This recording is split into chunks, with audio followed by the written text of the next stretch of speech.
Bonsoir à tous, bonsoir à toutes. Nous sommes le mardi 5 mai 2020. Vous êtes toujours confinés, nous aussi. Bienvenue dans À l'air libre. Salut Mathieu, quel est ton programme?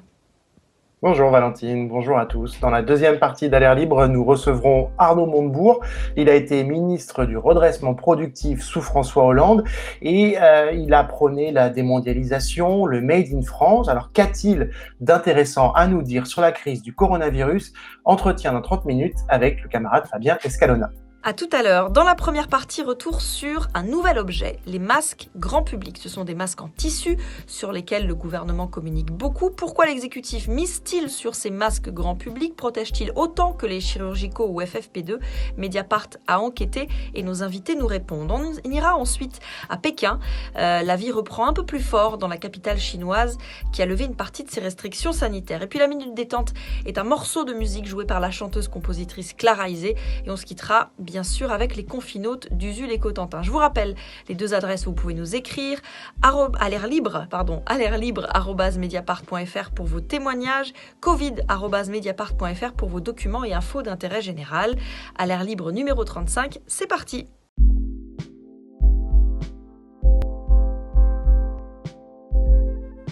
C'est une expression qui a surgi de quasi nulle part dans la bouche du président de la République il y a 3 semaines. L'État, à partir du 11 mai, en lien avec les maires, devra permettre à chaque Français de se procurer un masque grand public. Ce sera possible grâce à nos importations et grâce à la formidable mobilisation d'entrepreneurs et de salariés partout sur le territoire pour produire massivement ce type de masque. Des masques grand public, c'était le 13 avril, pas des masques chirurgicaux ni des FFP2 qu'on connaît bien désormais. Des masques grand public, ce sont des masques en tissu. Pourquoi l'exécutif mise sur ce type de masque? Protège-t-il autant que les autres? Pour en discuter, j'accueille Antoine Rouget. Salut Antoine. Salut. Tu es journaliste à Mediapart et avec Karl Lasque et Yann Philippin, tu signes cette enquête en plusieurs volets, masque, un tissu de doute. Christophe Lambert, bonjour. Bonjour. Vous êtes président de la Société française des sciences de la stérilisation, à l'origine d'une note sur les propriétés de ces masques en tissu. Jackie Taddeoni, bonjour. Bonjour. Vous êtes couturière, costumière et membre du collectif Bas les masques, qui rappelle que tout travail mérite salaire, car outre l'enjeu sanitaire autour de ces masques en tissu, cette question des masques grand public pose un enjeu social sur la rémunération de leur fabrication. Alors pour commencer, rapidement, Antoine, est-ce que tu peux rappeler pourquoi et à quel moment ce choix des masques en tissu a été fait? C'est quoi le sous-titre? Il faut comprendre que le projet commence à germer au plus haut sommet de l'État à partir du début du mois de mars. On est dans une situation qu'on connaît tous désormais, une pénurie absolue de masques de protection, des stocks qui étaient très faibles déjà en amont de la crise, et puis des commandes de volume absolument ridicule à partir du mois de janvier. Et donc, le gouvernement, l'État se retrouve au mois de mars face à une situation où le personnel soignant manque de masques chirurgicaux et FFP2, et surtout les explications ou finalement les mensonges pour habiller cette pénurie, à savoir que le masque serait inutile, etc., ne tient plus dans l'opinion. On voit bien que assez rapidement, y compris dans les ministères, que cet argument-là ne tiendra pas, et surtout qu'il faut, après le confinement, commencer à déconfiner la population et donc à équiper massivement les personnes pour éviter la propagation massive du virus. Donc c'est à partir de ce moment-là que début mars, le ministère de l'économie et des finances à Bercy sollicite l'industrie textile et se fait accompagner d'un point de vue technique par l'armée, par la Direction générale de l'armement, pour évaluer les propriétés des masques en tissu. Il faut savoir que la première pierre de ce projet, c'est d'abord de trouver un produit lavable, réutilisable en tissu et qu'on peut produire sur le territoire français pour pallier à la pénurie de masques FFP2, qui sont des masques très protecteurs, ou en tout cas plus protecteurs pour le personnel soignant. Et donc, c'est au départ cette ambition-là qui est donnée à la DGA dans une lettre de mission qu'on a pu lire et qui est envoyée aux fabricants. Ensuite, l'ANSM, donc l'Autorité nationale de sécurité du médicament et des produits de santé, revient sur cette ambition en disant qu'on peut envisager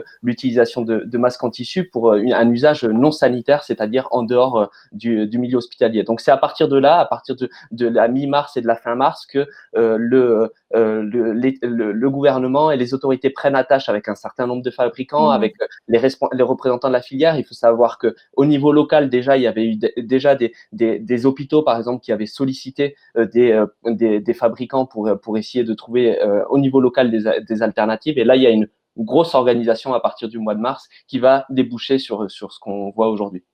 Et tout ça, bien sûr, après nous avoir plusieurs fois dit que ça ne servait à rien de porter des masques quand on n'était pas soignant et en bonne santé. Christophe Lambert, est-ce qu'il y a des preuves scientifiques de l'efficacité de ces masques en tissu ou au contraire de leur dangerosité? Alors justement, c'est l'absence de preuves scientifiques au travers des publications internationales et même nationales qui a conduit la Direction générale de l'armement à solliciter en fait les fabricants textiles pour leur confier différents échantillons qu'ils vont pouvoir mettre à l'épreuve et effectuer des tests de performance à la fois en termes de barrières filtrantes et de respirabilité. Deux notions qui sont essentielles dans le port d'un masque. Et alors, vous, Christophe Lambert, vous avez publié une recommandation qu'on va voir, une recommandation qui date du 21 mars, une note très précise. Et elle dit quoi, cette recommandation? Alors, l'objet de la recommandation, il faut tenir compte de la chronologie. Oui. Suite effectivement à la pénurie qui était déjà présente pour les régions, notamment du Grand Est, et puis des pénuries qui s'annonçaient après pour d'autres régions. Certains établissements de santé et autres ont recommandé par tutoriel la mise en œuvre de masques en tissu. Ces masques en tissu n'ont absolument pas la vocation à protéger des soignants dans les établissements de soins lors de leur mission et lors de leur travail quotidien.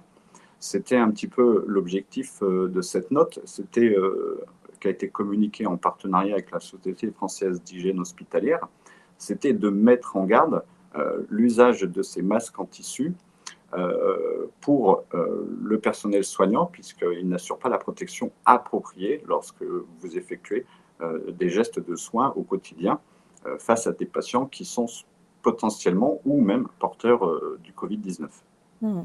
Et en Thion, il y a d'autres études que tu cites, que vous citez dans l'enquête avec les camarades, d'autres études qui montrent que les masques en tissu protègent moins. Pourtant, le ministère de la Santé communique beaucoup sur ces masques. Vous avez aussi interrogé le ministère. Qu'est-ce qu'il répond?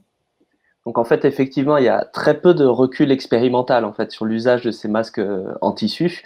D'ailleurs, ça faisait pas partie des plans de pandémie, par exemple en France. C'est-à-dire qu'il y avait des réflexions en France et des notes visant à s'équiper en cas de pandémie.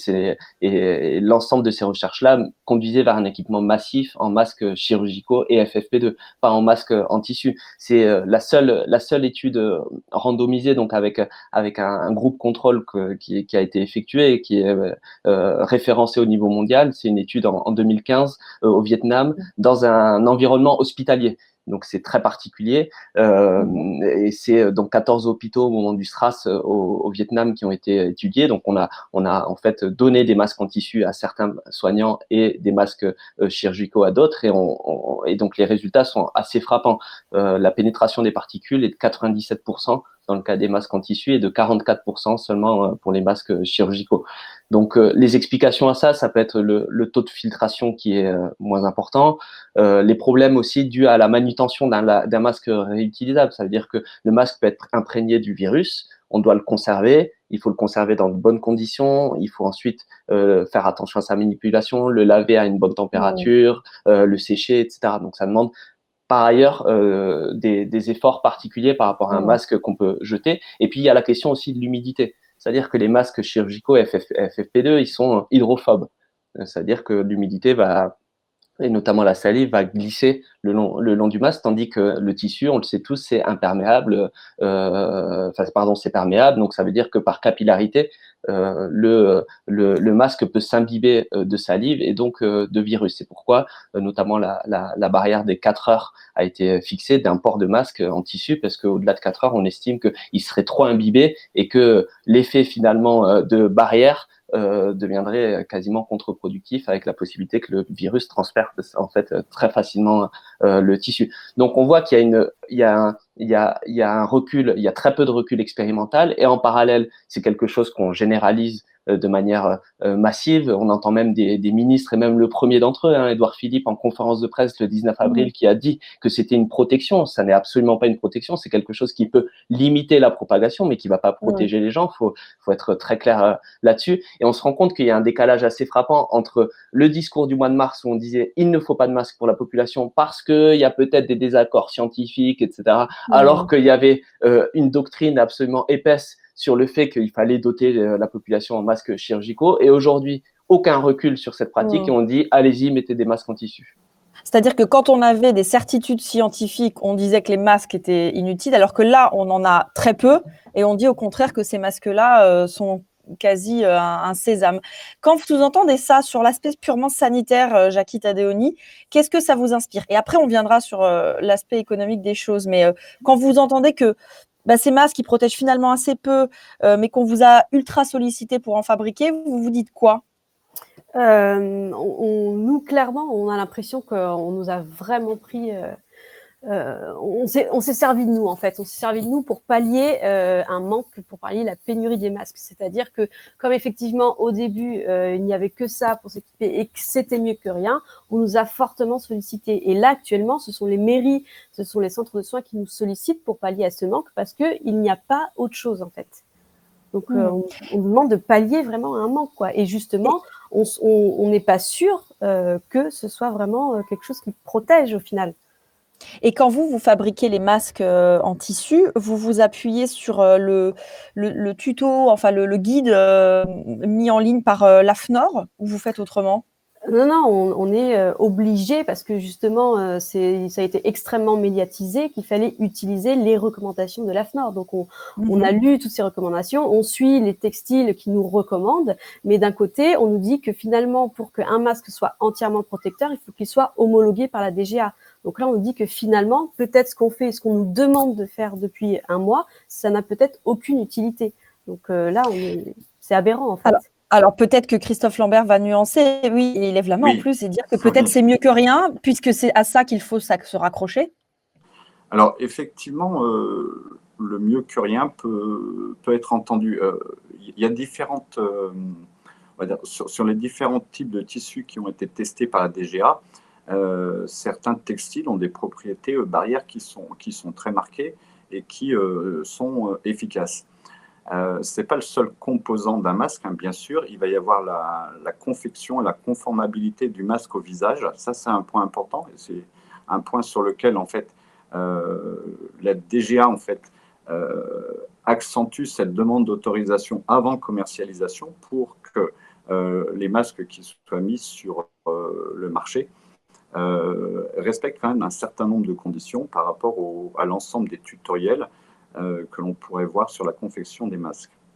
Ce que je voudrais compléter, c'est que le port d'un masque n'a pas pour objectif d'accroître le risque au lieu de le réduire. C'est-à-dire qu'en lui-même et en lui seul, c'est un élément barrière, mais qui n'est pas l'unique élément barrière. Il faut quand même rappeler que les mesures essentielles, c'est quand même l'hygiène des mains, c'est la désinfection des mains avec du gel hydroalcoolique.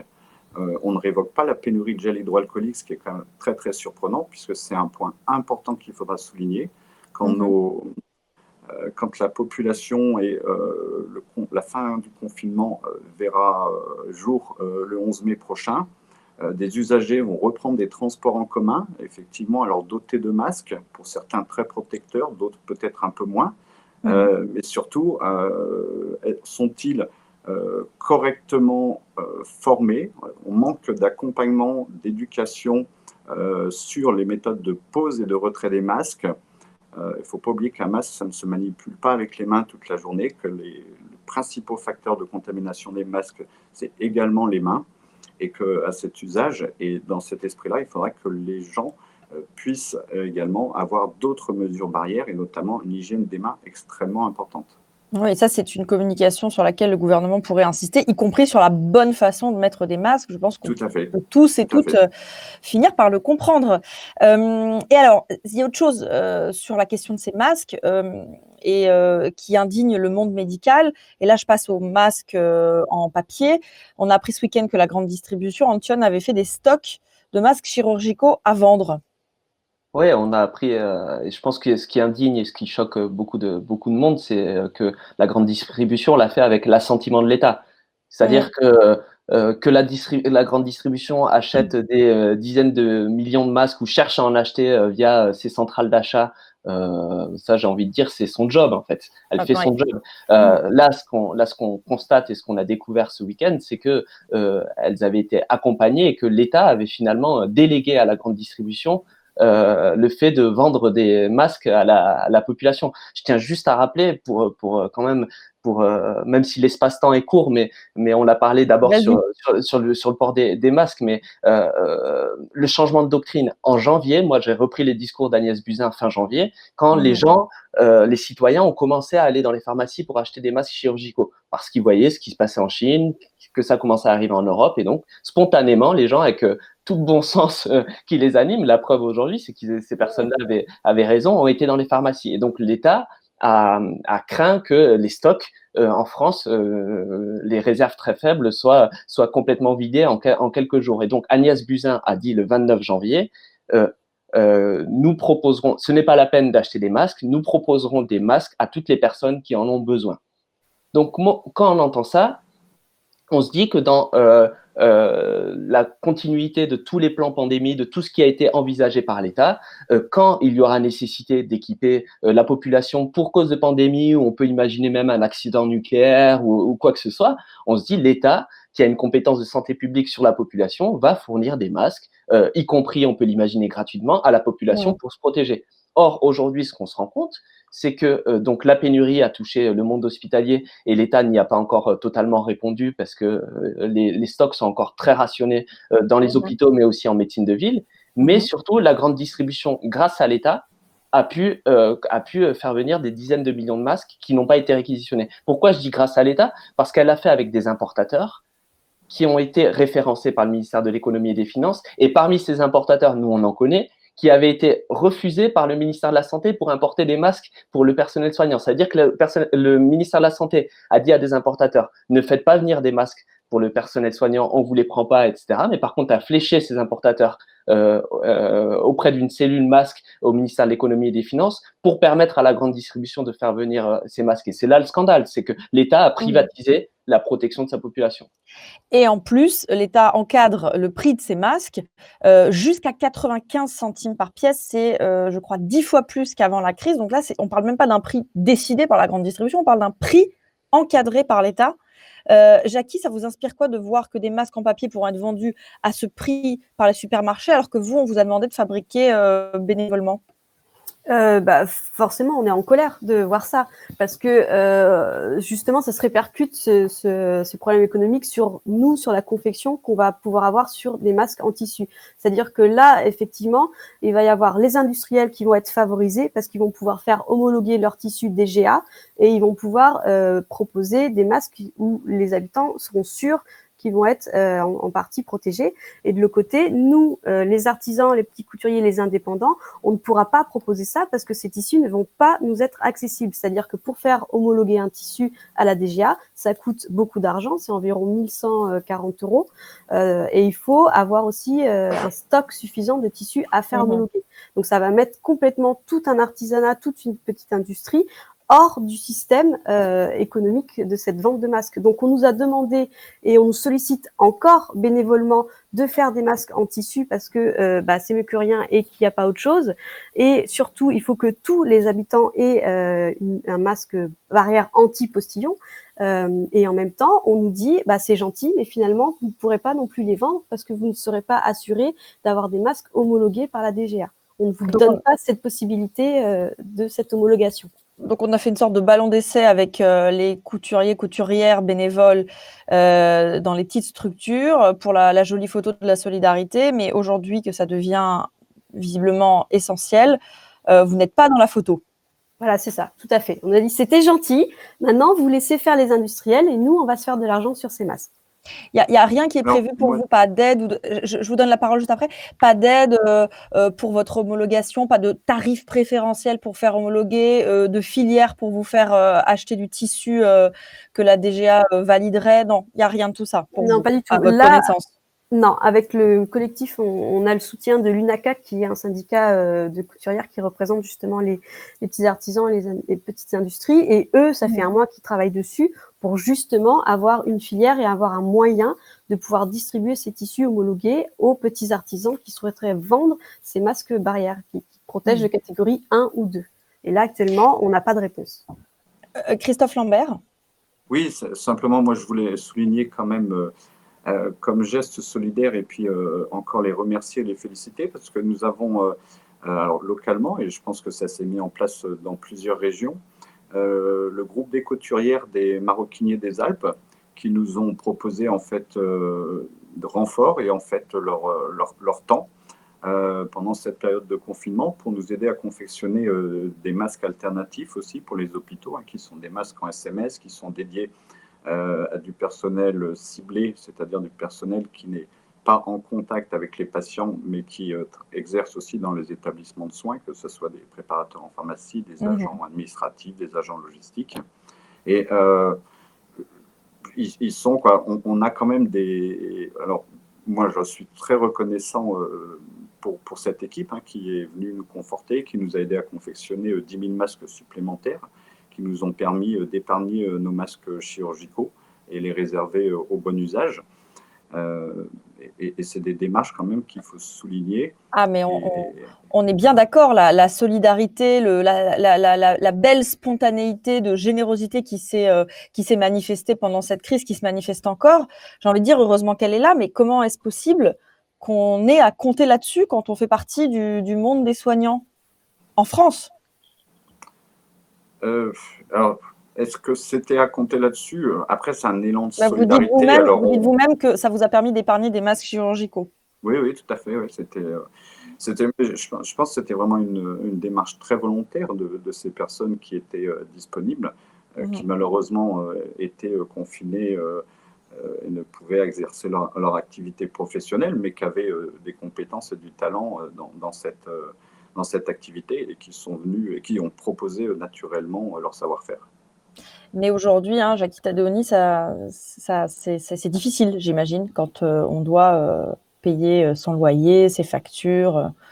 Oui, c'est ça, c'est-à-dire que nous, on n'est pas du tout contre cet élan bénévole parce que la plupart des membres du collectif, voire même tous les membres du collectif, viennent de cet élan bénévole et solidaire qui s'est créé. Donc, et vous-même, d'ailleurs. Oui, moi aussi, j'ai cousu des masques, j'ai cousu des blouses, parce que maintenant, il y a aussi ce problème de blouses, mais c'est autre chose. On est venu pour aider, parce que ça nous semblait normal d'aider quand, justement, des médecins ou des personnels soignants disaient « on n'a rien pour se protéger, aidez-nous », en fait. Mais là, ce qu'on met en cause, c'est vraiment cet abus sur ce mouvement bénévole qu'en fait les mairies, qu'en fait certains industriels pour pouvoir pallier à cette pénurie de masques, quoi. Et surtout, quand on voit que, finalement, ils vont l'utiliser industriellement eux de leur côté et pouvoir faire un marché avec ça. Donc c'est pas normal que d'un côté il y ait une industrie qui maintenant profite de ces masques en tissu et de l'autre côté qui est toute une profession où on a salué l'effort bénévole et maintenant qu'on n'aide pas et à rentrer dans cette industrie et une profession qui a besoin de ce travail. En fait, là, dans tous les mouvements bénévoles, il y a des personnes qui n'ont pas de revenus, des indépendants, des intermittents, où on est dans des situations où on ne sait pas ce que va donner l'avenir.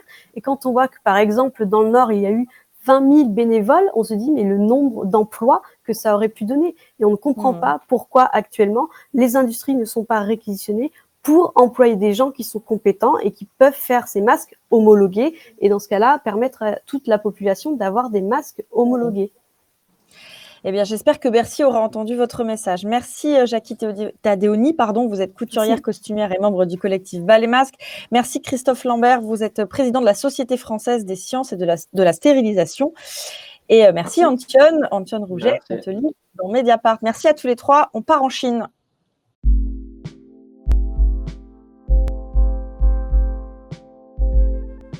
C'est une image inédite depuis le début de l'épidémie en Chine, signe que les temps changent, des officiels qui donnent une conférence de presse sans masque. C'était le 30 avril, le début de la fin des restrictions dans la capitale chinoise. Pour en parler, Jordan Pouille. Bonjour Jordan.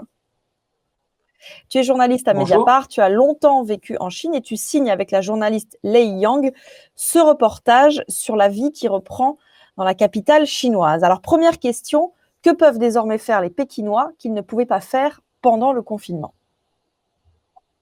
Alors déjà maintenant, on les incite à sortir. Ce qui se passait, c'est qu'avant, on ne pouvait sortir que pour des raisons exceptionnelles, faire ses courses et balader son chien, avoir une petite marche physique. Et surtout, les lotissements étaient vraiment surveillés. Il y avait une prise de température à l'intérieur des lotissements. Les gens extérieurs au lotissement qui n'habitaient pas dans les immeubles ne pouvaient pas entrer. C'était un petit peu comme si chaque lotissement était cloisonné. Et les personnes qui, par exemple, arrivaient du Sichuan ou d'une autre ville de Chine, dès qu'ils entraient à Pékin, devaient passer 14 jours en quarantaine, la plupart du temps dans des hôtels à leurs frais. Et là, c'est terminé, les quarantaines sont terminées, les gens reviennent tranquillement à Pékin. D'accord. Et donc, il y a des sites touristiques qui rouvrent, il y a une vie économique qui reprend. Il y a quelques exemples comme ça assez marquants pour montrer qu'on passe dans une autre étape. Oui, en fait, ce relâchement des mesures sanitaires vient parce qu'il y a eu pendant 2 semaines aucun cas de Covid-19 à Pékin et ils ont donc relâché les mesures pour le début des congés de la fête du travail. Donc ça dure 5 jours, du 1er mai au 5 mai, et ça a permis simplement aux Pékinois de visiter il y a 130 sites touristiques qui ont été réouverts, notamment les portions très populaires de la muraille de Chine. Et voilà. Et alors, pour se rendre dans ces lieux comme la muraille de Chine ou visiter des amis, les habitants de Pékin doivent respecter un protocole assez précis via notamment une application. Oui, alors pour éviter les afflux massifs de population, on réserve en ligne déjà, et ce qui veut dire aussi que les entrées sont limitées. Pour la muraille de Chine, c'était 5000 personnes par jour entre le 1er et le 5 mai, alors que jusqu'à présent, c'était 48 000 personnes par jour. La cité interdite.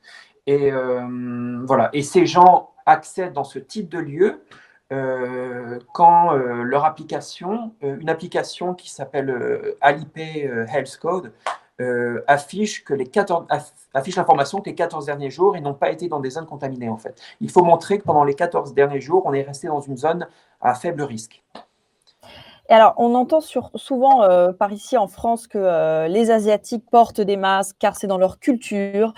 Pourtant, dans ton article, dans ton reportage, tu racontes que c'est loin d'être évident pour tout le monde et que tout dépend notamment du milieu dont on parle. Oui, et je pense que c'est plus présent à Hong Kong et en milieu très urbanisé et au Japon, évidemment, on voit ça beaucoup, mais en Chine, en tout cas dans les quartiers populaires, à part le masque qu'on a vu apparaître avec les épisodes de forte pollution l'hiver à Pékin, ça ne fait pas partie des habitudes. Donc là, il y a eu énormément de propagande pour que les gens en portent, et bon, c'est aussi très peu cher, hein. Ça coûte l'équivalent de 20 centimes d'euros, et donc c'est entré dans les habitudes.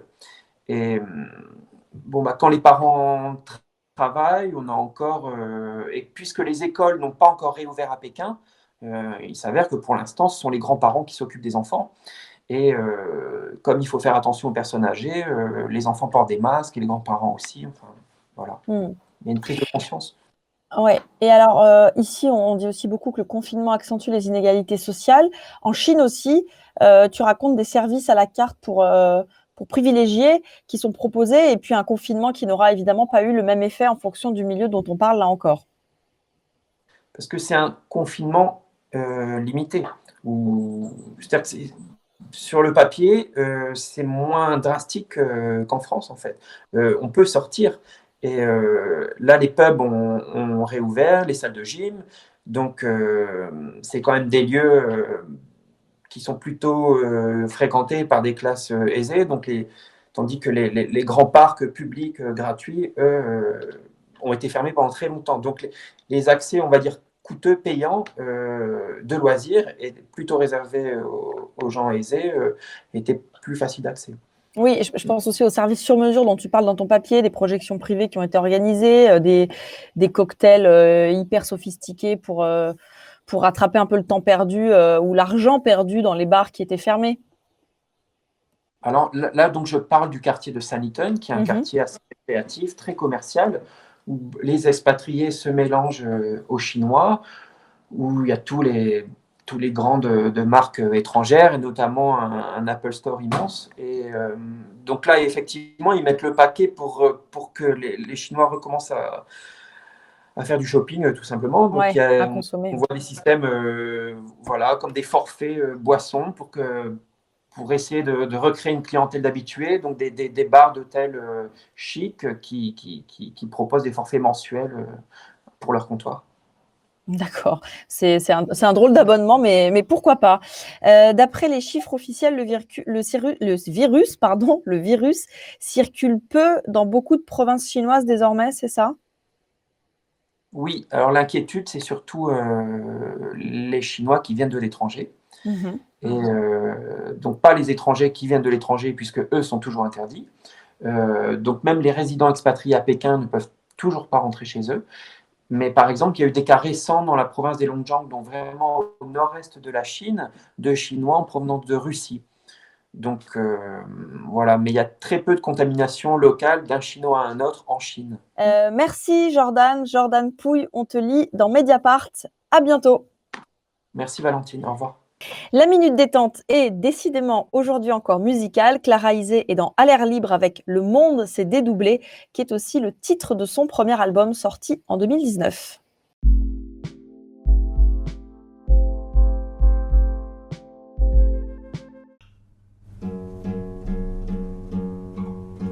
Ce matin, il est arrivé une chose bien étrange. Le monde s'est dédoublé. Je ne percevais plus les choses comme des choses réelles. Le monde s'est dédoublé. J'ai pris peur, j'ai crié, et que quelqu'un me vienne en aide. Le monde s'est dédoublé. J'ai accueilli un ami qui m'a pris dans ses bras et m'a murmuré tout bas. Regarde derrière les nuages, il y a toujours le ciel bleu azur qui lui vient toujours en ami. Te rappeler tout bas que la joie est toujours à deux pas. Il m'a dit prends patience, mon ami prends patience. Vers un nouveau rivage, ton cœur est emporté, l'ancien territoire t'éclaire de ses phares et t'éclaire de ses phares. Ce matin il est arrivé une chose bien étrange. Le monde s'est dédoublé. J'ai senti le temps se fondre un instant sur les visages mêmes. Le monde s'est dédoublé. Vos corps que je percevais hier encore dans leur exactitude ont perdu leur densité.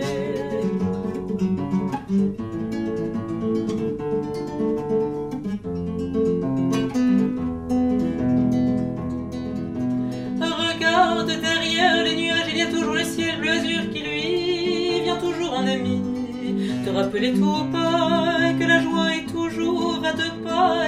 Il m'a dit prends patience, mon ami prends patience. Vers un nouveau rivage, ton cœur est emporté, l'ancien territoire t'éclaire de ses phares. Regarde en dessous de la nuit, il y a toujours le jour qui pose ses lumières sur un coin de la terre, te rappelant tout bas que la joie est toujours à deux pas. Je te dis prends patience, mon ami prends patience. Vers un nouveau rivage, ton cœur est emporté, l'ancien territoire t'éclaire de ses phares. Regarde derrière les nuages, il y a toujours le ciel bleu azur qui lui vient toujours en ami. Te rappeler tout bas que la joie est toujours à deux pas. Il m'a dit prends patience, mon ami prends patience. Vers un nouveau rivage, ton cœur est emporté, l'ancien territoire t'éclaire de ses phares, t'éclaire de ses phares.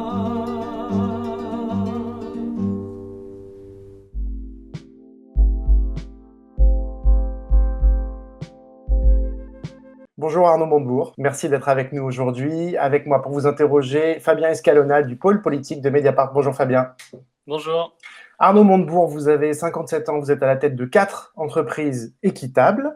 Vous êtes aussi ancien ministre du redressement productif sous la présidence de François Hollande de 2012 à 2015. Vous avez promu à ce poste et avant la démondialisation et le Made in France que vous continuez à faire en tant qu'entrepreneur. Vous avez été aussi évidemment candidat aux primaires socialistes en 2017. Vous aviez terminé 3e. Quelques lignes encore, je me permets, sur votre CV. Vous avez quitté Bercy en 2014 en désaccord politique, disiez-vous à l'époque, sur la ligne économique du gouvernement alors mené par Manuel Valls. On rappelle la suite de l'histoire, hein. Votre successeur à Bercy fut un certain Emmanuel Macron, alors secrétaire général adjoint de l'Élysée sous François Hollande. Dans votre dernier discours de ministre, on a vu les images en août 2014 avec Emmanuel Macron, donc pas loin de vous. Vous avez dit beaucoup de choses, mais vous vous êtes aussi comparé à Cincinnatus, l'homme politique romain du 5e siècle avant Jésus-Christ, qui quitta la politique pour labourer son champ.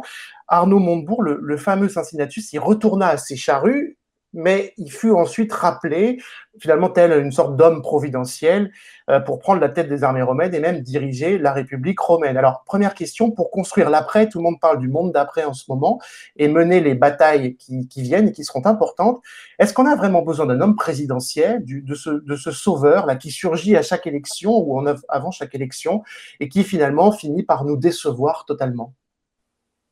Il est vrai que le système politique français est extrêmement pervers et trompeur, puisque finalement, depuis 20 ans, on a toujours les mêmes programmes politiques, depuis la fracture sociale, l'ennemi de la finance, la révolution de M. Macron, et à chaque fois, le président nouvellement élu prend son avion, va faire les génuflexions à Berlin, et puis tout rentre dans l'ordre. L'Union européenne nous recentre en quelque sorte, et toutes les politiques un peu originales, j'allais dire auto-centrées sur les besoins des Français, se recentrent par l'effet mécanique des traités, des engagements accumulés depuis 20 ans, de l'orthodoxie allemande, de l'intégration juridico-bruxelloise, et tout ça donne finalement une France qui fait toujours la même politique, celle assez conforme à ce qui a été infligé à la totalité de la zone euro, c'est-à-dire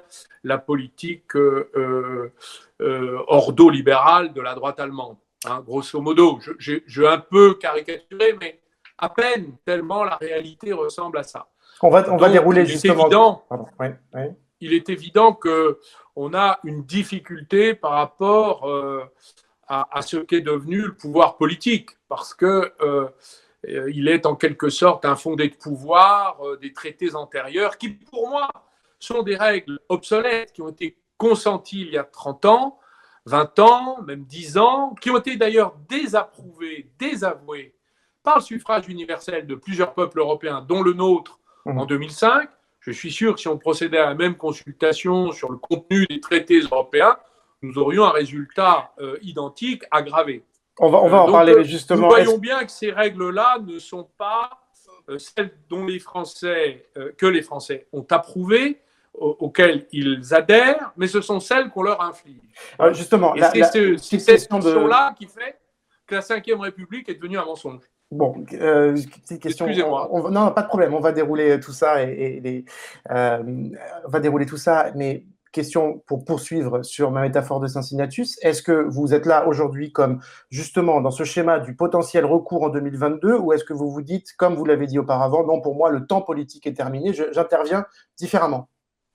D'abord, je suis revenu aux primaires en 2017 comme Cincinnatus et je n'ai pas obtenu les suffrages espérés. Bon, donc cet épisode ayant clos le précédent, je suis aujourd'hui engagé dans la vie entrepreneuriale, à la tête de plusieurs entreprises qui me prennent beaucoup de temps, me font parfois aussi du souci parce que la période est extrêmement cruelle avec la gestion d'un choc très difficile.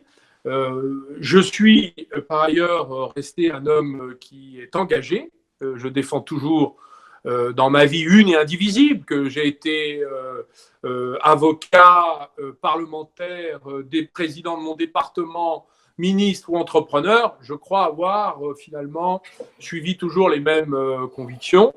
Alors peut-être sont-elles peu comprises, et je crois qu'elles l'ont peu été à l'époque du Made in France à Bercy, mais je ne vois pas, dans la situation dans laquelle nous traversons aujourd'hui, une sorte d'humiliation nationale, pourquoi je m'efforcerais de me taire, dans la mesure où, c'est vrai, l'expérience qui est la mienne m'a permis d'accumuler quelques convictions à partager avec d'autres. Donc pour l'instant, et en réalité, n'y voyez rien d'autre qu'une présence d'utilité dans le débat public. Non, on note, voilà. on note Je n'ai pas, si votre question d'ailleurs, si à chaque fois qu'on devait prendre la parole quand on a été à la tête d'un certain nombre d'expériences, on devait répondre de je ne sais quelle ambition, on ne pourrait jamais rien dire. Donc, je comprends bien. Vous permettrez de vous dire qu'en l'état, ma position est celle d'un participant à un débat public dans une période d'une grande gravité pour notre pays. Alors justement, on va revenir là-dessus. En 2013, vous étiez au gouvernement et la décision a alors été prise, pas par votre ministère, par un autre ministère et par d'autres organismes au sein de l'État, de ne plus constituer de stocks nationaux de masques pour faire face à une pandémie comme c'était jusqu'ici le cas. Et la responsabilité désormais allait en incomber aux entreprises. Vous étiez alors justement à Bercy le ministre des entreprises d'une certaine façon. Comment avez-vous pu ne pas avoir eu connaissance à l'époque de cette décision qui s'est révélée difficile vu ce qui se passe aujourd'hui? Il est vrai que j'ai découvert, que d'ailleurs en lisant Mediapart, la chronologie des événements politiques, il est vrai que l'époque de ce ministère qui était difficile était celle de la réduction à tous les étages, dans tous les secteurs de l'action publique, des dépenses. D'ailleurs, mon ministère, à l'époque, n'y a pas échappé.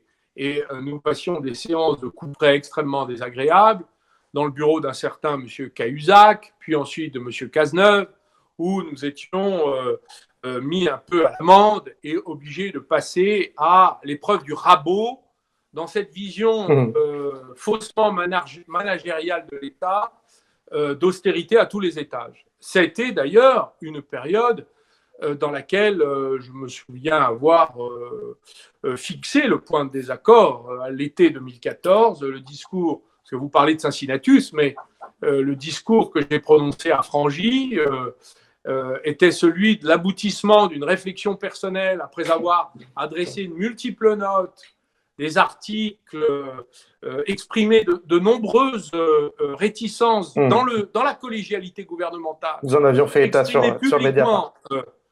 Ensuite, un désaccord, pour ne pas dire une forme de réquisition contre cette politique qui allait nous mener là où nous sommes d'ailleurs allés. Il est vrai que sur la préparation du budget supplémentaire pour les années à venir, j'avais pris la décision de ne plus accepter cela. D'accord, mais vous n'aviez pas particulièrement connaissance de cette décision. Mais non, mais pour le reste, le ministère de la Santé, responsable de ses administrations, le ministère de l'Industrie, responsable de l'industrie. Et en ce qui me concerne, je me souviens avoir eu des frottements avec le ministère de la Santé sur la question du prix des médicaments. Je ne me souvenais pas de la question des masques, que c'est un produit assez facile à produire. Donc le niveau du stockage est décidé unilatéralement, il ne fait pas l'objet d'une décision interministérielle. En revanche, quand vous décidez d'utiliser la sécurité sociale pour réduire les coûts, notamment de fabrication des médicaments, et que finalement vous conduisez, y compris l'industrie du médicament, à délocaliser parce qu'elle veut maintenir son niveau de profit, il faut aussi lui mettre cette responsabilité sur les justes épaules, eh bien, vous avez, parce que vous réduisez le prix du paracétamol, eh bien, vous avez des vagues de délocalisation, ce qui s'est produit pendant toutes ces années de réduction des coûts du médicament. On aurait pu trouver des solutions, des formulations publiques, parapubliques. On aurait pu monter, par exemple, une coopérative avec les mutuelles, avec les industries pharmaceutiques. Et il y a eu des propositions qui ont été faites pour que nous puissions maintenir un niveau de fabrication médicamenteuse assurant l'indépendance. Mais cette préoccupation n'intéressait absolument pas la santé. La santé avait une seule ligne bleue, qui était la ligne bleue des Vosges, c'est comment réduire les dépenses. Et il est évident qu'avec une politique de cette nature, vous ne pouvez pas utiliser la commande publique à des fins patriotiques, parce que vous êtes obligé d'assumer le coût de fabrication, ce qui n'est pas une injure. C'est juste que nous n'employons pas d'esclaves en France et nous respectons les lois environnementales. Nous ne jetons pas nos eaux usées et chimiques dans les fleuves. Nous construisons des stations d'épuration, ce que ne fait ni l'Inde ni la Chine. Et donc, l'exportation de la pollution est la méthode par laquelle la délocalisation industrielle s'est produite. Nous avons, avec bonne conscience, exporté les atteintes à l'environnement là où elles étaient possibles à cause de la compétitivité liée au dumping environnemental des pays à bas coût. Est-ce qu'il aurait fallu, dans la crise actuelle, nationaliser, organiser des réquisitions? Nous avons reçu hier les fondateurs de l'Observatoire de la transparence dans le médicament qui dit on aurait dû faire des réquisitions pour lutter contre les pénuries de médicaments. On sait que des usines de masques ont été fermées, notamment de façon désastreuse, notamment l'usine de Plaintel dans les Côtes-d'Armor en 2018. Il y a d'autres responsables politiques comme Jean-Luc Mélenchon ou d'autres responsables à gauche qui ont dit il aurait fallu nationaliser ou réquisitionner des fabricants de bouteilles à oxygène, Luxmer à Clermont-Ferrand. Qu'est-ce que vous en pensez? La réquisition a eu lieu pour un certain nombre de fabricants de masques. J'en ai eu quelques-uns au téléphone. Mais que voulez-vous réquisitionner lorsque la production est insuffisante? Que voulez-vous nationaliser lorsqu'il n'y a plus que des morceaux d'usines et que les usines ont été fermées ou liquidées? En fait, il faudrait reconstituer une base industrielle. Et pour reconstituer une base industrielle, il faut des entrepreneurs, il faut des financements et des marchés, des clients. Voilà. Les clients, on les a. Les financements, on les a. Et les entrepreneurs, on les a. Donc, comment on met ces trois personnes, outils et personnes ensemble? C'est le rôle d'un État qui fait autre chose que des économies, un État comptable, un État normatif qui applique des règles, c'est un État qui organise en quelque sorte. C'est une sorte de nouvelle puissance publique qu'il faut inventer, c'est-à-dire capable d'inventer ce dont nous avons besoin et non pas seulement, laisser faire. Voilà, parce que finalement, c'est un petit peu ce qui s'est produit, c'est ce que condamnait John Maynard Keynes dans un très beau livre qu'il a écrit, je crois, en 1924, ça fait déjà presque un siècle, qui s'appelait « Le laisser-faire », la fin du laisser-faire. C'est le titre de son livre. Et dans la fin du laisser-faire, il dit la mondialisation sera toujours la circulation des idées, de la science, des hommes aura toujours lieu dans le monde. Mais en revanche, il est nécessaire de produire le plus possible ce qu'il est raisonnablement possible de produire sur place. Et cette vision est tout à fait celle qu'une puissance publique moderne aurait dû imaginer. Alors, quand j'étais, puisque là, pour le coup, je n'étais pas ministre de la Santé, mais j'étais ministre du redressement productif et de l'économie, et nous avons conçu 34 plans industriels. Alors, j'ai retrouvé le document que je vais remettre d'ailleurs publié sur Internet. Il y avait 34 plans industriels. Ils ont été annulés par le gouvernement actuel. Il y en a qui ont survécu, par exemple sur la batterie. Et c'est exactement cet alliage-là, c'est-à-dire on prend des entreprises existantes, on les unit, on organise des ententes en quelque sorte. Tout ça est interdit par la Commission européenne, entre nous soit dit. On organise des ententes, on met des grandes entreprises, des petites entreprises, des entreprises innovantes, des grandes entreprises qui ont des marchés. On met la recherche publique et la recherche privée, alors le CEA, l'INSERM, on a une force de recherche extraordinaire en France. On va chercher la BPI pour financer tout ça, et tout ça peut nous faire des entreprises nouvelles. Alors, ces plans ont été abandonnés, mais cette idée de planification qui revient aujourd'hui, qui n'est pas une planification soviétique, bureaucratique, administrative, c'était une planification liée à la vision que l'État a de la mondialisation, dans laquelle il faut organiser la lutte et faire en sorte qu'on soit plus fort à partir de nos ressources en inventant les produits nouveaux pour que précisément nous assumions notre indépendance technologique, scientifique, industrielle, économique et productive. C'est dans cet état d'esprit où finalement j'avais imaginé des plans qui étaient conçus par la puissance publique avec des entreprises privées qui pouvaient être pilotés par des entrepreneurs privés et financés avec de l'argent public. C'était une forme d'alliance nouvelle entre le public et le privé. Et je trouve que cette vision-là est celle qui manque aujourd'hui. Une petite question, parce que pour sortir de la crise, il va d'abord falloir sortir de l'immense crise économique qui s'annonce. Le gouvernement a annoncé des aides pour les entreprises, les grandes entreprises, et parfois c'est contesté d'ailleurs, mais aussi l'artisanat et le commerce. Est-ce que dans ce domaine, vous qui êtes justement responsable de plusieurs entreprises, est-ce qu'il est allé assez loin? Alors, pour l'instant, il y a eu des reports de cotisations, donc des appels de fonds de la protection sociale, l'URSSAF. Il y a eu le chômage partiel, qui est une prise en charge des contrats de travail pour éviter les vagues de licenciements telles qu'on les connaît aux États-Unis. C'est assez, d'ailleurs, phénoménal. Il y a 11 millions de salariés au chômage partiel en France, 22 millions de chômeurs en plus aux États-Unis. Il y a 30 si même, tous là, ceux qui sont au chômage partiel passaient au chômage, vous imaginez le cataclysme, l'effondrement, l'écroulement économique et social que nous aurions à vivre. Qui est en cours, donc, les leçons de 2008 ont bien été tirées de ce point de vue-là. Alors après, il y a eu ce qu'on a appelé les prêts garantis d'État, où l'État garantit 90% du prêt de trésorerie qui est fait par les organes bancaires privés.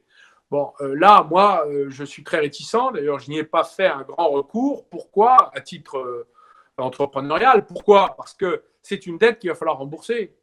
Et s'il n'y a pas de chiffre d'affaires, et je ne vois pas pourquoi le chiffre d'affaires s'envolerait, il y a eu un choc considérable, les habitudes de consommation vont évoluer, on va y avoir une redistribution des cartes dans la tête du consommateur. Il n'est pas certain que l'épargne de précaution qu'il a constituée là, il ne veuille pas la conserver pour lui-même imaginer des investissements personnels sur son changement de vie, un changement d'attitude dans sa manière de consommer. Donc, on ne sait pas de quoi l'avenir sera fait. Donc, de toute façon, il faudra bien qu'à un moment ou un autre, le fardeau de la crise soit porté et payé. Si vos charges fixes redeviennent très élevées à la sortie du confinement, mais que votre chiffre d'affaires n'est pas là, les faillites vont exploser. Donc, il faut aller plus loin. Ce qui commence à se profiler dans le commerce, l'artisanat, les petites entreprises et les plus grandes également. Les grandes ne sont pas à l'abri de cette situation.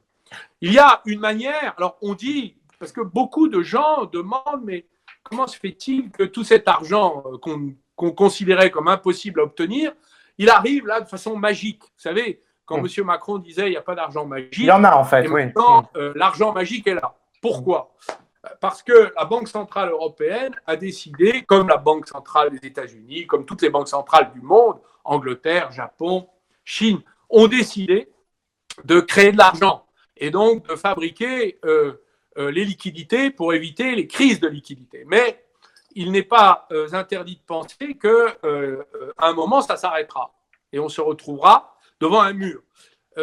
Est-ce que comment on va plus loin? Comment on fait plus loin? Est-ce que l'État doit porter cette dette?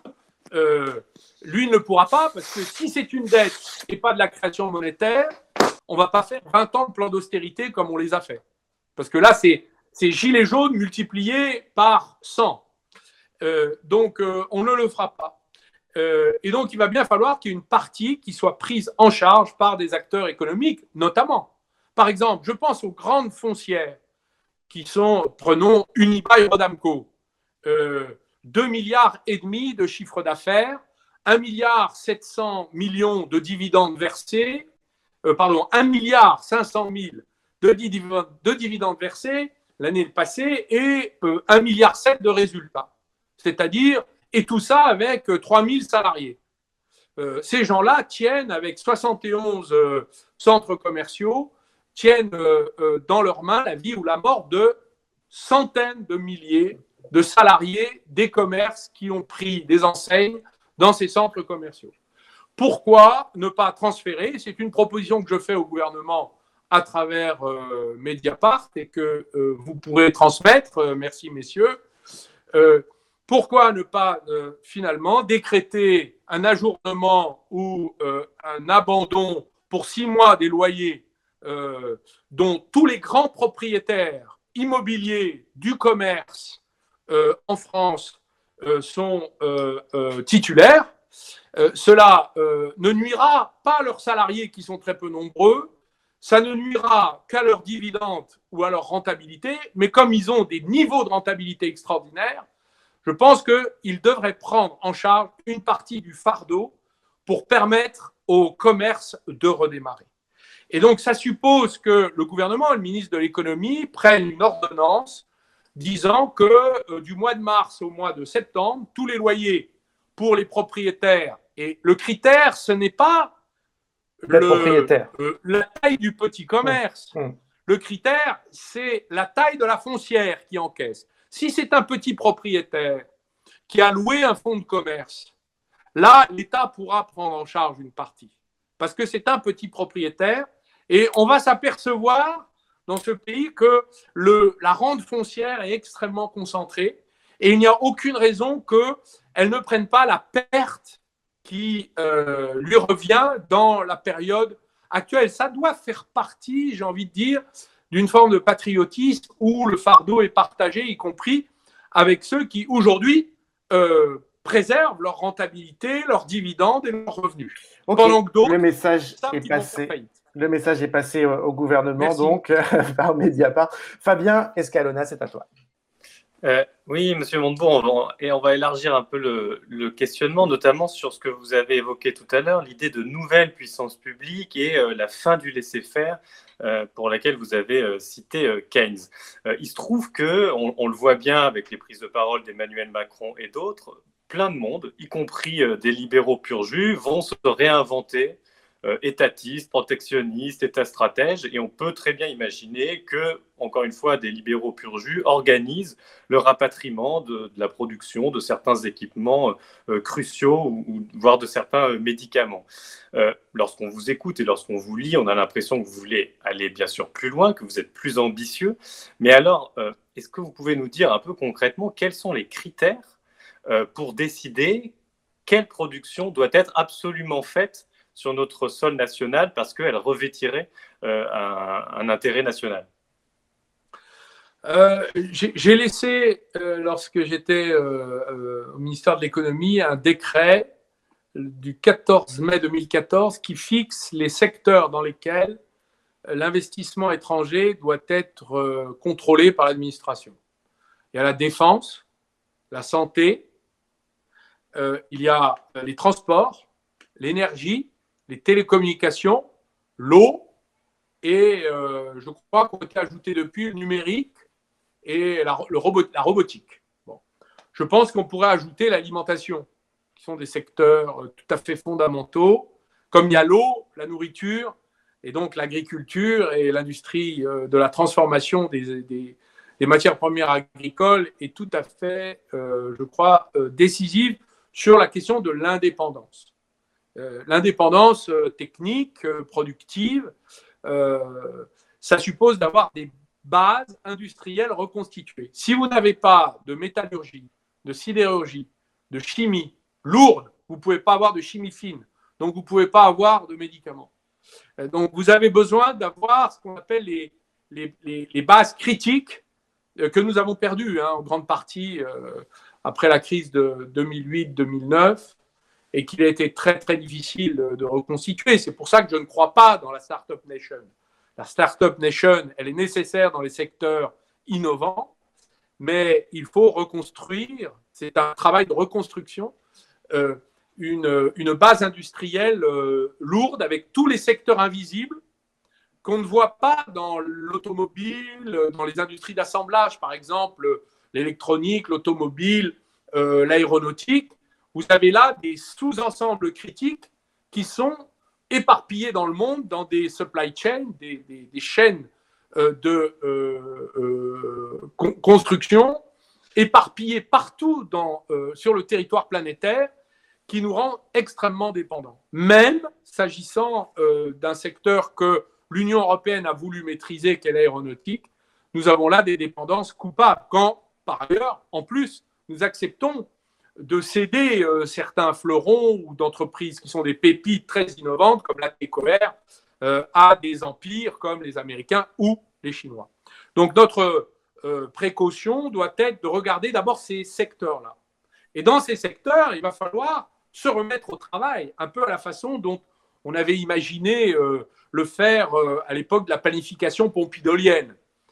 C'est pour ça que je ne suis pas surpris de trouver des gaullistes dans la tradition libérale rejoindre des positions d'hommes de gauche industrialistes, en tout cas qui veulent défendre la base productive et indépendante d'un pays, comme je le suis d'une certaine façon, même si les mutations écologiques vont nous amener à penser différemment l'appareil productif. Hein. Il faut comprendre qu'un monde est en train de se clôturer et qu'un nouveau va naître. Mais donc, nous aurons besoin, par exemple, dans l'industrie du médicament, de retrouver tous les principes actifs que nous avons laissés se délocaliser en Inde ou en Chine notamment, ou aux États-Unis d'Amérique. Et donc, notre responsabilité va être de remonter les usines à partir de technologies qui sont absolument banales, de trouver les investissements à y mettre, de trouver des opérateurs qui voudront bien le faire. Il y en a, et nous avons des ressources humaines en France pour le faire. Et moi, je proposerais volontiers qu'on utilise l'outil coopératif. Par exemple, vous pouvez parfaitement imaginer que les mutuelles, une partie des assurances, santé, que l'industrie pharmaceutique, la Caisse des dépôts puissent s'unir ensemble pour bâtir un opérateur qui reconstituerait, par exemple, les bases techniques de la fabrication des 1200 médicaments dont nous sommes dépendants et qui sont considérés par l'industrie pharmaceutique qui est concentrée sur le marketing, sur l'innovation dans les biotechnologies, comme ce qu'on appelle des commodités, c'est-à-dire des banalités qu'il n'est plus intéressant de produire. Et il est de la responsabilité des pouvoirs publics et de la commande publique ou de la régulation des prix des médicaments d'accepter les prix plus élevés. Mieux vaut des prix plus élevés que pas de médicaments du tout. C'est ça, je crois, l'arbitrage politique qu'il va falloir mener. Et la question du Made in France... Pardon, excusez-moi, je ne vous ai pas entendu. Oui, je poursuis parce que la question qui se pose derrière, lorsqu'on veut faire cette politique autrement que par des incitations, des coopérations, des alliances, c'est la question des règles qui existent. On est dans un vaste marché mondial, hein, vous l'avez décrit tout à l'heure. Si ces chaînes-là, elles sont à ce point éclatées, c'est parce qu'on a des règles de libre-échange et de libre circulation des capitaux. Donc ça pose la question du protectionnisme. À une certaine époque, notamment pendant les primaires, vous parliez plutôt de protectionnisme européen.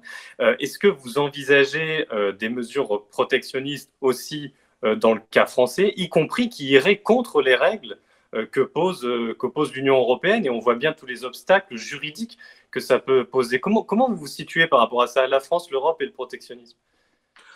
D'abord, l'Europe a raté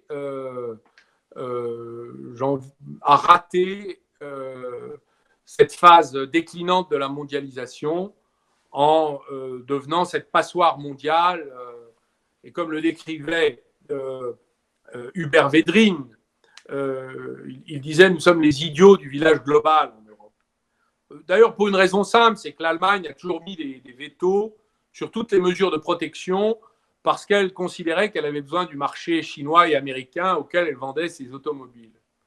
Et donc, c'est l'Allemagne qui fait la politique extérieure, économique de l'Union européenne et donc la France, ce qui est devenu un point de friction, pour ne pas dire d'exaspération. Donc, il y a un moment, la question de la taxe carbone, qui est dans tous les programmes politiques au plan européen, ne nous leurrons pas, n'est pas que dans ce que j'ai défendu, reste un vœu pieux. Pourquoi ? Parce que les mesures dites de représailles qu'on peut craindre des deux grands empires qui nous font face, que sont la Chine-Amérique, ne manqueront pas de venir, ce qui en soi n'est pas un problème, car nous avons besoin d'assumer, de revenir sur le marché intérieur, de rétrécir le monde et de commencer à satisfaire les besoins du marché qu'est le marché européen. Néanmoins, il y a des points sur lesquels les questions d'indépendance devront primer les questions de liberté du commerce et des échanges. Et sur le plan interne, j'allais dire, au sein du marché unique européen, nous avons observé qu'en quelques jours, les aides d'État ont été abandonnées, les règles relatives à la concurrence ont été abandonnées, les traités liés à la stabilité dite financière qui limitaient le niveau des déficits et de l'endettement ont été abandonnés. Donc, il n'y a aucune raison qu'à un moment ou un autre, dans un certain nombre de secteurs qui seront parfaitement identifiés, comme on l'a fait, comme je l'avais fait avec le décret qui porte le nom de mon ministère, nous puissions à l'avant-garde traiter des mesures discriminatoires. Ouais, pour vous, il n'y aura pas de problème parce que quand même, il y a quand même des compétences exclusives de la Commission sur les questions de commerce et pour le coup, elle est assez fermée, donc ça risque pas d'être si facile. Vous avez raison, mais nous sommes là arrivés à un moment de vérité avec l'Union européenne parce que on ne pourra plus raisonner en termes de règles, mais en termes de choix. L'Union européenne, elle applique des règles, mais elle ne fait jamais de choix. Maintenant, il va falloir faire des choix.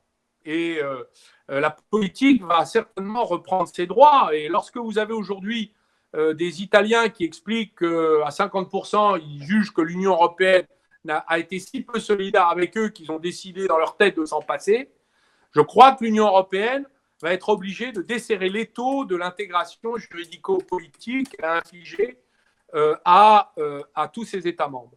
Et de la même manière qu'à une époque, on parlait de flexibilité, sur les aides d'État et sur la taxe carbone, il y aura des initiatives nationales et moi, je les soutiendrai si elles ont lieu en ce qui concerne la France ou tout autre pays européen, car nous avons besoin maintenant de nous protéger, de nous défendre et d'organiser la protection de nos intérêts.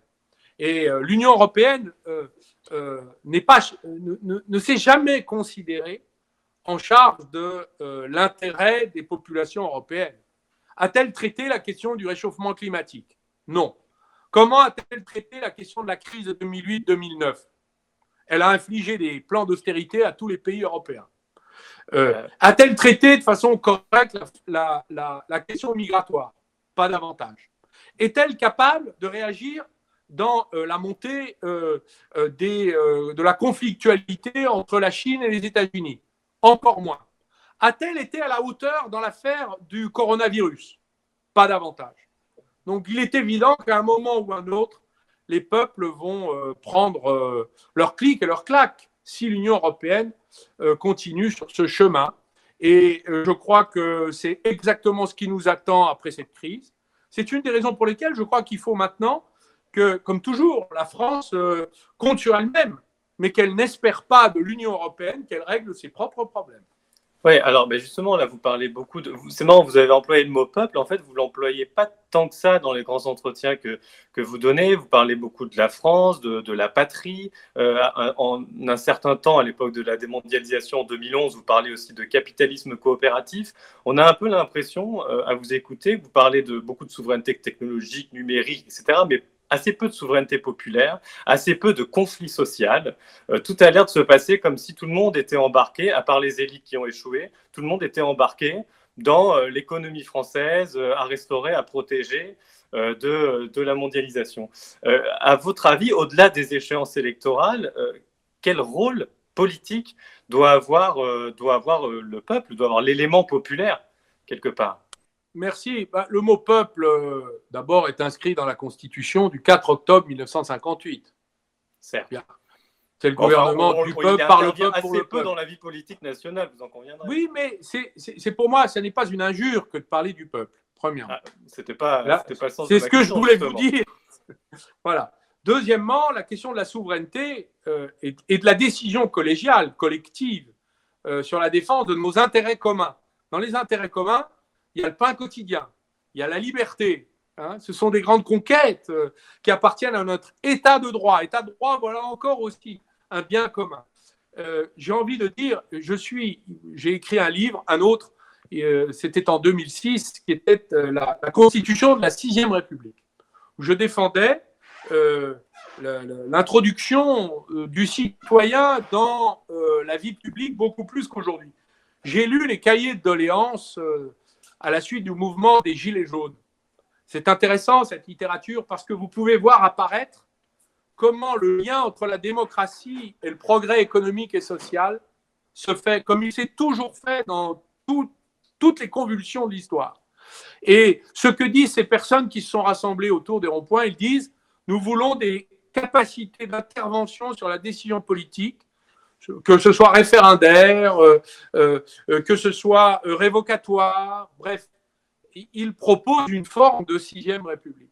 Et je crois qu'on n'échappera pas non plus à la reconstruction d'un bien commun qui s'appelle un État de droit sur des bases fortifiées, une souveraineté beaucoup plus inclusive pour tous ceux qui en sont exclus aujourd'hui, et une classe dirigeante qui soit beaucoup plus responsable, c'est-à-dire qui, autant dans l'entreprise, lieu de création de richesse et de partage de la richesse, que dans la vie publique, lieu de délibération et d'organisation collective, eh bien, le citoyen doit, et donc le salarié, le cadre, l'ingénieur, l'homme ou la femme de la rue, comme on disait autrefois, aura sa place à prendre dans la décision.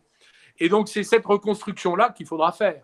Car il n'y aura pas, sinon, d'évolution vers ce qu'on a appelé, j'allais dire, la reconstruction écologique de la société.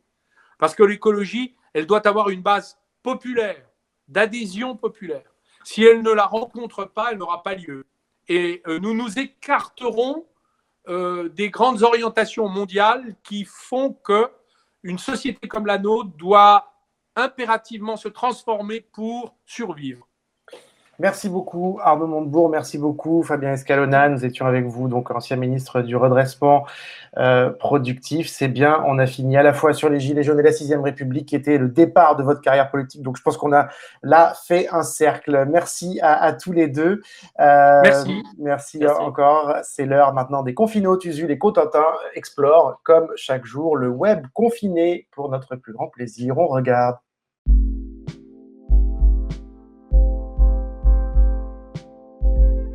Tu m'entends ? C'est qui ? C'est Jean-Michel Blanquer. Ah, bonjour, monsieur le ministre. Non mais, c'est moi. Ah.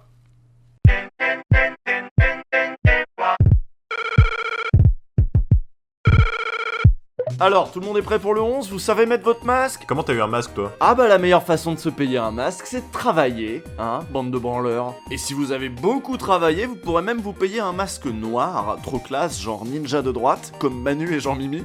Alors ouais, ils sont très classe, mais Macron par contre, il connaît pas les gestes barrières. Oui, parce qu'on est censé le mettre comme ça, par les élastiques, et ensuite faut plus le toucher, sinon on contamine. Eh ben Macron, il en a rien à foutre. Écoutez, quand il arrive dans la classe, il y a des enfants qui le reconnaissent pas. Vous allez bien ? Ça va ? C'est qui ? Oh, il va pas aimer. En général, ceux qui se font chier à devenir président, ils aiment bien qu'on les reconnaisse quand même. Eh ben ça l'a vexé, ni une ni deux, le v'là qui donne le mauvais exemple à la France entière. Il baisse le masque et fait son plus beau sourire de président. Non mais l'ego ! La susceptibilité de ce petit président médiocre, vexé de pas avoir été reconnu par un enfant quelconque. Et surtout qu'il était venu leur expliquer les gestes barrières, ce con. Comment tu t'appelles, toi, le petit à côté du radiateur ? Evaneo. Oui ? Tu connais la French Tech, Evaneo ? Non. Ils font quoi, tes parents ? Ma mère, elle est caissière. Oui ? Caissière au Franprix. Oui ? Elle a pas bien travaillé à l'école. Et ton père, il a réussi dans la vie, lui ? Hein ? Tu sais pas ? Lui, il a redoublé. Ah, je me disais bien qu'il était pas vif. Tu comprends quand je te parle ? Je suis le président. Tu m'as reconnu, toi ? Il veut pas dialoguer, hein. Qui veut dialoguer ? Qui c'est qui veut passer à la télé ? Il y a des enfants de droite ici ? Moi, je suis pour la liberté d'entreprise. Le coût du travail, il est trop élevé. On est le pays qui a le plus de prélèvements obligatoires de toute la zone euro. Ah bah voilà, celui-là, il est bien. Alors tout ça c'est bien mignon, mais je sais ce que vous demandez chez vous. Vous demandez, bah oui, mais pendant ce temps-là, que font les stars en soutien au personnel soignant ? Moi je me demandais pas ça. Hein. Eh bah sachez qu'elles s'engagent. Et même, elles donnent de leur personne, elles donnent de leurs objets. Star solidaire, c'est tout simplement une tombola. Tombola ? J'avais pas entendu ce mot depuis 99 et la chanson de Zebda. Hein ? Tombola chemise ? Ok, je l'ai, très bien. Bah ouais, tombola, tombola chemise, tombola. Oui, non mais c'est bon, tombola. Je l'ai, je te jure, tout le monde là, c'est bon. Donc tombola à 10 balles, quand même, hein, pour gagner des trucs que des stars ont donné. Ah oui, d'ailleurs, il y a Mike Brandt qui a donné un disque de platine pour la tombola, alors que sinon, pas une nouvelle, voilà, rien pendant des années, et puis d'un coup, monsieur... Lui, il est tombola fenêtre. Ah, il y a Renaud Capuçon et Raphaël qui se servent de la notoriété qu'on leur a donnée dans les Confinotes pour soutenir le personnel soignant. Je suis sûr que maintenant, ils suivent la chronique tous les jours, juste pour voir si on va parler d'eux. Bon, on se moque, mais il y a des activités pas mal quand même. Benabar, par exemple, il propose de bouffer chez un de ses potes restaurateurs. Pour 10 €, ça va. Non mais l'arnaque, c'est que Benabar, il vient bouffer avec toi. Mais pourquoi? Enfin, je le connais pas, moi, Benabar. Enfin, s'il vient manger avec moi, on va rien avoir à se dire. Et puis en plus, si ça se trouve, il fait des bruits de mastication quand il mange, ça va être mais gênant. toutes les activités que tu peux faire, les stars qui les proposent, elles viennent avec toi. C'est le truc. Ah mais, s'il vient et que je lui dis de s'asseoir à une autre table, tu penses qu'il va le prendre mal? Bon, du coup, t'as rien acheté pour la tombola? Non. T'as acheté quoi?